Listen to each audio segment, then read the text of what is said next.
Bom, já estamos de volta para concluir a nossa videoaula de revisão. Vamos falar agora então das questões que são guia para a leitura, entendimento, interpretação do texto sobre a educação não formal da pesquisadora Maria da Glória Gon.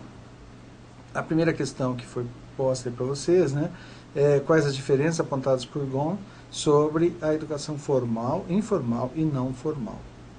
A educação formal, nós já estamos vendo há bastante tempo, falando dela há bastante tempo, é a educação da escola. É formal por quê? Porque ela exige uma forma, uma organização, uma sistematização, uma racionalização, um espaço físico chamado escola, tem o mestre, tem os alunos, tem o método pedagógico para ensino. A educação formal é uma educação mais complexa, o conhecimento mais apropriado para o ensino do conhecimento científico, mas também para a formação cidadã na escola e tudo mais. A informal nós também já discutimos bastante, que é a educação de pai para filho, educação da tradição, que nós vimos lá no texto, no nosso texto do livro, a questão da educação dos pescadores, que é uma educação passada de pai para filho, a educação da igreja, a educação de uma moral, não é sistemática, é empírica, se dá na prática, na realidade social. Agora entra a educação não formal, que ela está muito associada à educação informal. Mas a educação não formal ela tem uma sistematização. A educação não formal ela acontece entre grupos da sociedade. Por exemplo, um grupo comunitário. Quando num determinado bairro algumas pessoas se reúnem, enfim, para cuidar do bairro, fazem as suas reuniões, trazem pessoas para falar sobre questões, por exemplo, do meio ambiente, questões de saneamento básico, de saúde e tudo mais. Essa, na verdade, é a educação não formal.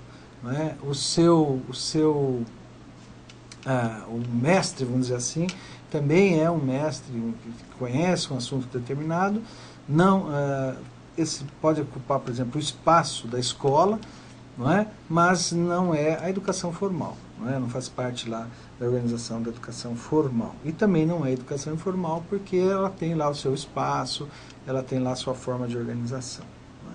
Muito bem. Depois, qual a finalidade da educação formal, informal e não formal? A finalidade da educação formal é, sobretudo, o conhecimento sistematizado, científico, o aprendizado de uma profissão, de uma qualificação profissional, enfim. A informal é apropriar-se da cultura, da tradição,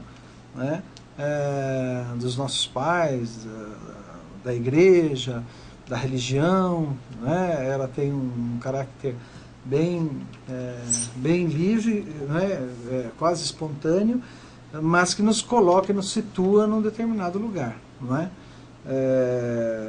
Nós vamos aí aprendendo aquilo que os nossos pais, aquilo que as pessoas da nossa comunidade vão querendo. E a não formal, a finalidade dela, muitas vezes, uma determinada situação. Por exemplo, essa comunidade que se reúne para discutir as questões do meio ambiente, a finalidade dela é discutir o meio ambiente e transformar lá coisas que estão acontecendo em determinado bairro, com a água, ou com o ar, ou enfim, a finalidade é resolver os problemas aí sociais, seja de justiça social, seja de direito, seja de igualdade, enfim. Quando uma comunidade começa a se reunir, por exemplo, para cuidar da questão do transporte, das vias públicas do seu bairro, a finalidade é resolver lá o problema de circulação, de automóveis e tudo mais. Tá? Muito bem. Por que o papel do educador na educação não formal é de fundamental importância? Porque ele é ele que vai trazer as sugestões, as ideias, não é? Muitas vezes de um conhecimento que ele tem sobre, por exemplo, na questão ambiental. A comunidade se reúne para ouvir um determinado educador sobre a questão do meio ambiente. Ele é que vai dar as diretrizes lá do que se deve fazer para melhorar a qualidade ambiental de um determinado bairro. Na questão, por exemplo, da escola, vamos dizer que a comunidade de pais, o conselho de pais, mas a direção, mas a escola resolve convidar um especialista em violência escolar para ir lá falar para essa comunidade, também para fazer lá um planejamento de melhoria nessas condições. Veja a importância dessa pessoa, que ela pode sugerir aí coisas importantes para a transformação social numa escola, no bairro, na comunidade, assim por diante, né? E nesse sentido, a educação não formal, ela é assim bastante auxiliar da educação formal, da escola. Por quê?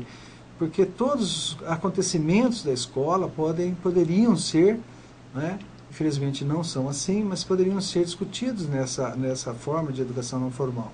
Não na informalidade, mas na não formal, quer dizer, você trazer a comunidade para dentro da escola, você discutir os assuntos que são concernentes a essa escola, os problemas de violência, os problemas de depredação da escola, os problemas de currículo, às vezes defasados, os problemas de professores que não têm, tudo, no lugar de ficar, não é uma coisa com a escola de um lado e os pais de outro, reunir esse conselho, tomar conta dessa escola e ajustar, fazer os ajustes, trazer aí pessoas que possam ajudar, né, pessoas do poder público, enfim, para resolver o problema da escola, né?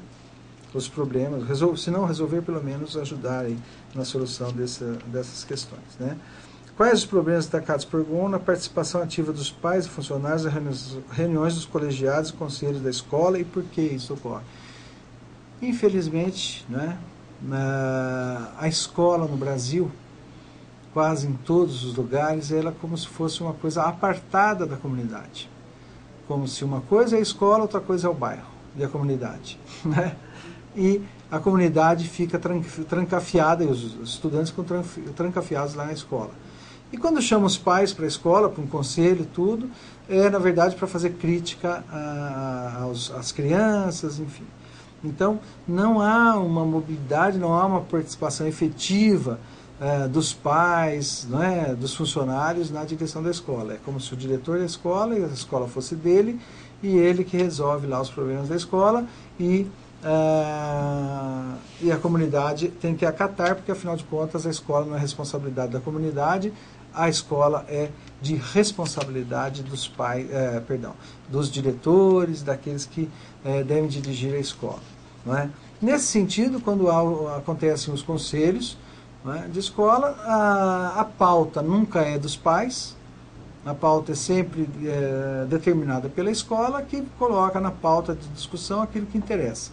Quase sempre a questão da indisciplina dos estudantes, enfim, e poucas vezes, e às vezes a maneira como os pais estão conduzindo a educação dessas crianças nas suas casas. Quase poucas vezes, não é, há uma reunião em que a pauta é formulada pelos pais, que querem, enfim, participar das melhorias da condição da escola.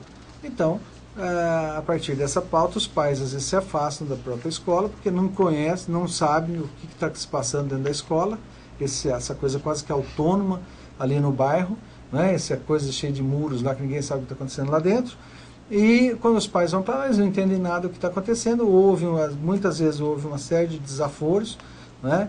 Em função das indisciplinas e tudo mais, e vão para casa continuam sem saber absolutamente nada do que está acontecendo. Os funcionários, por sua vez, como tem um diretor ali, que muitas vezes, né, se eles forem falar aquilo que deveria ser dito por eles, vão sofrer algumas represálias, então eles fazem um pacto de silêncio, né, na opinião da Maria Glória Gon, e não vão participar ativamente dessas reuniões. Então, nesse sentido, a educação não formal não consegue atingir a escola e fazer aí as benfeitorias que poderia fazer se houvesse uma democratização maior da direção de uma escola, né? Por último, qual a importância dos movimentos sociais pela educação não formal para a educação formal para a escola? Os movimentos sociais pela educação é que tem se constituído, né, nesse baluarte, vamos dizer assim, ou talvez nesse recurso de entrar na escola e participar do seu movimento, né, abrir a escola para a comunidade e exigir da escola que essa escola não seja como a comunidade quer, mas que permita que a comunidade participe das suas decisões. Afinal de contas, a escola é da comunidade, a escola é pública, ela é da comunidade. Se fosse uma escola particular, privada, então talvez nós não estivéssemos falando isso. Agora, uma escola pública, ela é a escola da comunidade. E, obviamente, são os pais, enfim, todo o entorno da comunidade é que deve participar das decisões dessa escola. Por isso que tem os conselhos de pais, né? Bom, minha gente, com isso nós terminamos, então, mais um texto, né? Mais um assunto importante sobre os fundamentos da educação, que é a educação não formal e a importância da educação não formal para, sobretudo, para a escola, para a condução da escola, para a melhoria da escola no Brasil.